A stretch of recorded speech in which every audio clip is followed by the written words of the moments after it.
কি গো, কি করো এখানে? দাঁড়াই থেকে ফল খাচ্ছি। দেখি তো কি ফল খাচ্ছ।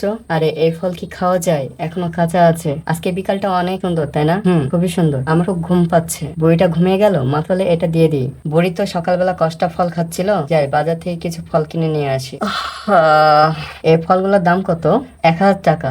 ওই দোকানে তো অনেক দাম চাইলো। দেখি পাশের বাসার ভাবির বাড়িতে যাই, ওখানে ফলের গাছ আছে। কই গো, কই তুমি? এই তো চলে এসেছি। ওই তো বাসায় নাই, বাগান থেকে কিছু চেরি ফল তুলে নিয়ে আসি। ভাবি আছো? বলো, তোমার গাছের কিছু ফল দাও না গো। আমি তো দিতে পারবো না ভাই, আমার বোনি বাসায় নাই। ভাবিকে দেখি আরেকটু ফুসলাই। আরে ভাবি, এভাবে কেউ কাটে? আমাকে দাও, আমি কেটে দিই। এই দেখো, এভাবে কাটে। আরে কি টক! আলি গেছে, একটু বসি। এই নাও ভাই, পানি খাও আর গাছ থেকে ফল পেড়ে নিয়ে যাও। এই তো, এইগুলো নেই। ফল তো নেওয়া হলো, এবার টাকাটা এর নিচে রেখে দিই। ভাবি চলে গেলাম গো। আচ্ছা যাও। সুন্দরী, কোথায় গেছিলা? ফল তুলতে গেছিলা?